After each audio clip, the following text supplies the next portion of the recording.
Social মিডিয়ার দর্শক আসসালামু আলাইকুম ওরহমতুল্লাহি ওয়াবারকাতু। জাকাতও মুসলমানদের উপরে একটি গুরুত্বপূর্ণ ফরজ। প্রকাশ থাকে প্রত্যেকের উপরে জাকাত ফরজ নয়, বরং এর জন্য সেই ব্যক্তি, সেই মানুষ যিনি যোগ্যতা সম্পন্ন আর যাকে সাহেবে নিসা বলা হয়ে থাকে, তো আপন শর্ত অনুযায়ী তার উপরে এই হুকুম পতিত হয়। এ ধরনের অনেক আহকাম আল্লাহ পাক, যেমন নামাজ হলে ধনী গরিব সবার জন্য এই আহকাম রয়েছে, কিন্তু কিছু আহকাম এমন রয়েছে যেগুলো সম্পদের সাথে সম্পৃক্ততা রাখে। আমরা হজের ফরজের দিকে গেলে তো তার মধ্যেও সম্পদের সামর্থ্য থাকা এটি গুরুত্বপূর্ণ একটি বিষয়। অনুরূপভাবে কুরবানির দিকেও আসলে তো সেখানেও এক ধরনের সম্পদ খরচ হয়ে থাকে, তো সেই ভিত্তিতে তার নিসাব আলাদা হয়ে থাকে। অনুরূপভাবে জাকাতের বিষয় রয়েছে, আর জাকাতও ফরজ আর ইসলামের আরকানসমূহের মধ্যে একটি গুরুত্বপূর্ণ রুকুন আর আর্থিক ইবাদত।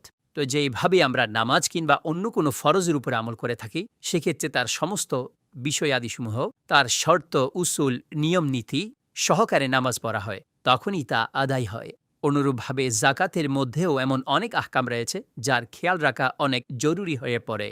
জাকাতে অনেক ধরনের প্রশ্ন, যেমন সর্বপ্রথম জাকাত কার উপর আবশ্যিক, অতঃপর জাকাত কখন আদায় করতে হবে, অতঃপর জাকাত কোথায় আদায় করতে হবে। তো এই সমস্ত আহকাম স্মরণ রাখার মাধ্যমে জাকাত আদায় করতে হবে। তখনই বলা হবে যে আপনি পবিত্র শরীয়ত অনুযায়ী আমল করেছেন। কিন্তু যদি আপনি কিছু বিষয় ছেড়ে দেন, জাকাত অনেক মানুষ আদায় করেন, কিন্তু কিছু কিছু গাফিলতি অনেক সময় হয়ে যায়। সেগুলো কি? জাকাত প্রতি বছর আবশ্যিক হয়। এখন কোনো ব্যক্তির বছর পূর্ণ হয়েছে, তা সত্ত্বেও সে ব্যক্তি তার জাকাত দ্রুত আদায় করছেন না, বরং তিনি অধিক বিলম্ব করতে থাকেন। এখন এই কাজ করে নি, এখন ওই কাজ করে নি, তারপর এই কাজটি করে ফেলব, অতঃপর এটি করব। তো এইভাবে উনি তার জাকাতকে এইভাবে মুআখার অর্থাৎ বিলম্ব এইভাবে করতে থাকেন। তো যদি কোনো ব্যক্তি বছর পূর্ণ হওয়া সত্ত্বেও জাকাত আদায়ে এই বিলম্ব করেন, তাহলে তিনি প্রকাশ থাকে যে গুনাহগার হবেন, কারণ শরীয়তের অনুমতি ব্যতি রেখে এ বিষয়ে বিলম্ব করা এটি জায়েজ নয়, এটি গুনাহের কাজ। এখন এই ব্যক্তি জাকাত আদায়ও করেছেন, কিন্তু বিলম্ব করার যে গুনাহ তিনি তা ওনার জিম্মায় নিয়ে নিয়েছেন। এজন্য যখনই আপনার বছর পূর্ণ হয়ে যাবে, আর এই তারিখ স্মরণে রাখা এটা প্রত্যেক সাহেবে নিসাব ব্যক্তির জন্য অনেক গুরুত্বপূর্ণ এবং জরুরি, যে তিনি কখন সাহেবে নিসাব হয়েছেন, ওনার বছর কখন পূর্ণ হচ্ছে। এই ধরনের অনেক মাসালা যা এই বিষয়ের সাথে সংযুক্ত থাকে। তো প্রত্যেক ব্যক্তির তার বছর পূর্ণ হওয়ার বিষয়ে, অর্থাৎ কখন আমার বছর পূর্ণ হচ্ছে, অর্থাৎ 10 শাবান, 15 শাবান, 21 রমজান, 10 রমজান, 20 রমজান, এই তারিখের সাথে ফিক্সড হওয়া এবং এই তারিখের সাথেই বছরের শুরু এবং বছরের শেষ হওয়া, এটা অনেক গুরুত্বপূর্ণ এবং জরুরি। আর কার জন্য কোনো ব্যক্তির জন্য সময় নির্ধারণ করা যাবে না। যখনই তিনি সাহেবে নিসাব হয়েছেন, সেই তারিখে ওনার হিসাব নিকাশের মধ্যে লিপিবদ্ধ করতে হবে, আর সেই অনুযায়ী উনার জাকাত আদায়ের প্রতি খেয়াল রাখতে হবে। যখন আমরা এই মাসালা বর্ণনা করি, তো সাধারণ মানুষের মধ্যে এমন একটি দল রয়েছে যারা এসে উলামায়ে দ্বীন, মুফতিনী কিরামদের কাছ থেকে প্রশ্ন করতে থাকেন যে আপনি আমাদেরকে বলে দিন যে আমরা আমাদের তারিখ কোনটা নির্ধারণ করব। তো মনে রাখবেন, আপনি কখন সম্পদশালী হয়েছিলেন, আপনি কখন সাহেবে নিসাব হয়েছিলেন, এই অকাট্য ধারণা আপনাকেই রাখতে হবে। যদি ফিক্স তারিখ জানা থাকে, ঠিক আছে, না হলে কিছু সময় তার জন্য লাগান, আর ভরপুর মনোযোগের সাথে নিজের অখাট্য ধারণার সাথে আপনার এই তারিখ নির্ধারণ করুন। অনেক ব্যক্তি জব করতে করতে কিছুটা সেভিং করেন, অতঃপর সাহেবে নিসাব হন, তো তাদের এই পদ্ধতিতে তারিখ বের করাটা সহজ হয়ে যায়। অনুরূপভাবে এমন অনেক বাচ্চা, বোন, মেয়েরা রয়েছেন যাদেরকে ছেড়ে দেওয়া হয়, বিয়ে দেওয়া হয়, তো তারা সেই সময় অলংকার, গোল্ড এগুলো পেয়ে থাকেন। তো এই পদ্ধতিতে তারা তাদের সেই বছরের নির্ধারণ করাটা, এইভাবে হিসাব করাটা তাদের জন্য অনেক সহজ হয়ে যায়। সাধারণ মানুষের মধ্যে অনেক বড় একটি ভুল এইটাও পাওয়া যায় যে মানুষ মনে করেন সম্ভবত রমজান মাসেই জাকাত আদায় করতে হয়, আর রমজানের মধ্যে আমাদেরকে আদায় করতে হবে। মনে রাখবেন, রমজান মাসে রোজা তো আল্লাহ ফরজ করেছেন, কিন্তু জাকাতের ক্ষেত্রে রমজান মাসকে আল্লাহ নির্ধারণ করেননি। যখনই আপনার বছর পূর্ণ হয়ে যাবে, আপনাদের মধ্যে অনেক এমন তো নয় যে একেবারে সবাই রমজান মাসে সাহেবে নিসাব হয়েছেন, না, যখন যখন ওনাদের বছর পূর্ণ হয়েছে সে অনুযায়ী তারা সাহেবে নিসাব হয়েছেন। হতে পারে কারো মুহররম মাসে বছর পূর্ণ হচ্ছে, কারো রমজান মাসে পূর্ণ হচ্ছে, কারো অন্য কোনো মাসে।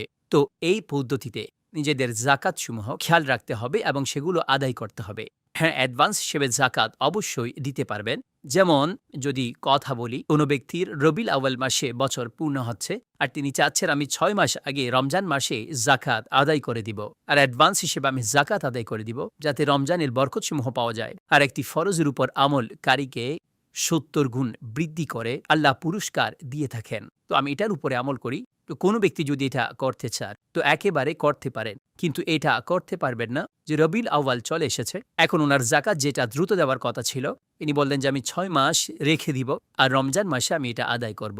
আপনি অ্যাডভান্স হিসেবে আসতে চাচ্ছেন, তো তার সুযোগ এবং অনুমতি মজুদ রয়েছে, কিন্তু এটা হতে পারবে না যে আপনি রমজান মাসের সওয়াব হাসিল করার জন্য আপনার জাকাত তো আগে থেকে আবশ্যিক হয়েছে আর আপনি সেটা বিলম্ব করতে থাকেন আর এইভাবে আপনি রমজান পর্যন্ত পৌঁছে দেন, তো এই পদ্ধতি ঠিক নয়।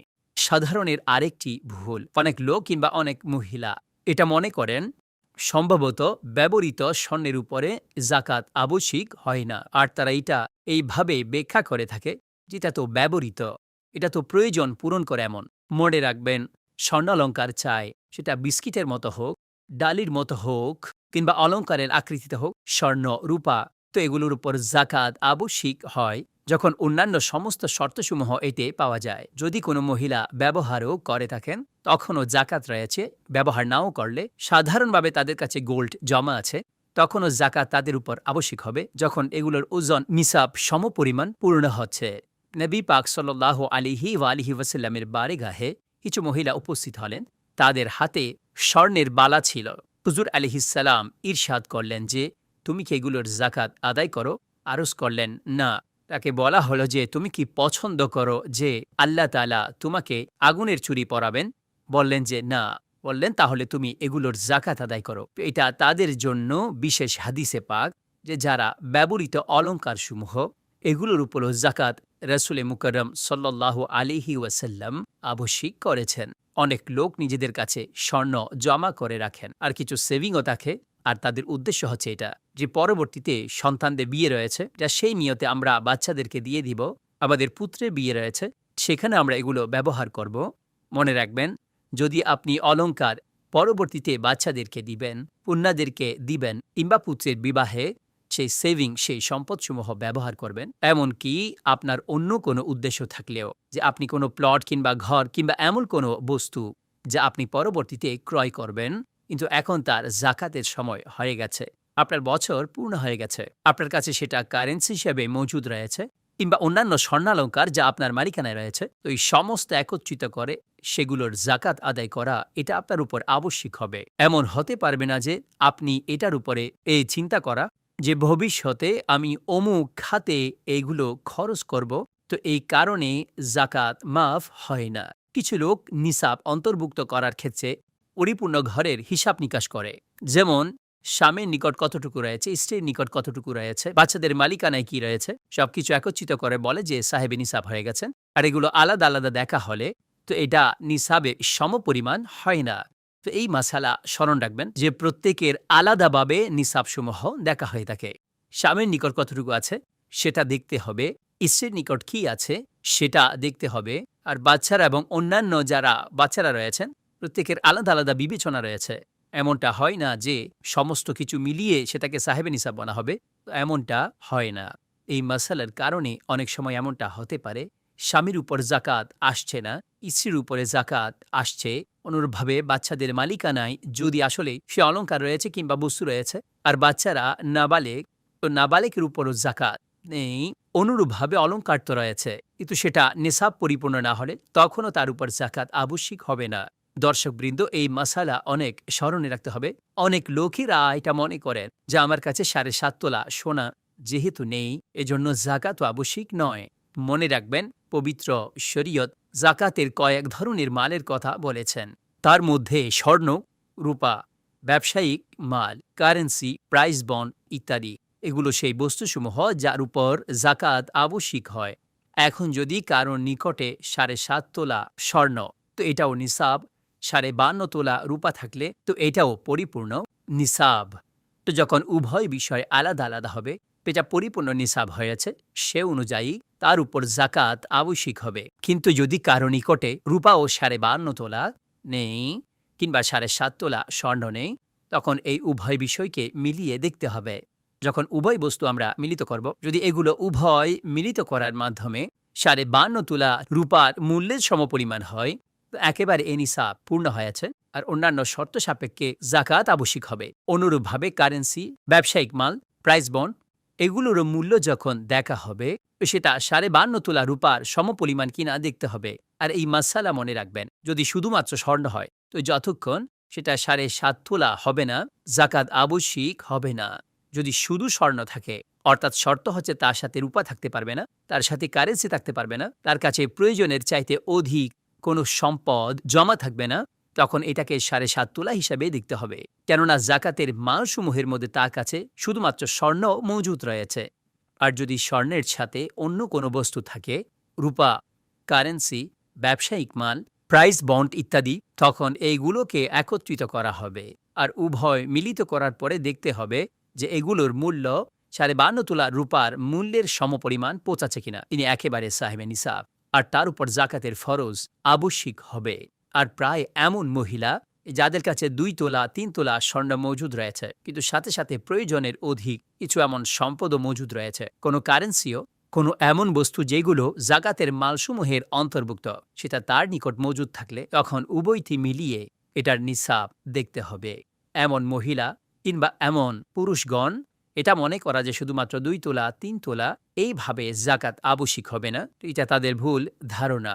হ্যাঁ, যদি তাদের কাছে কারেন্সি না থাকে, ব্যবসায়িক মাল না থাকে, রূপা না থাকে, কোনো প্রাইস বন্ড না থাকে, তো ঠিক আছে, যতক্ষণ 7.5 তোলা স্বর্ণ হবে না, সেই সময় পর্যন্ত জাকাত আবশ্যিক হবে না। অনুরূপভাবে শুধুমাত্র রূপা হলে যতক্ষণ 52.5 তোলা হবে না, জাকাতও আবশ্যিক হবে না।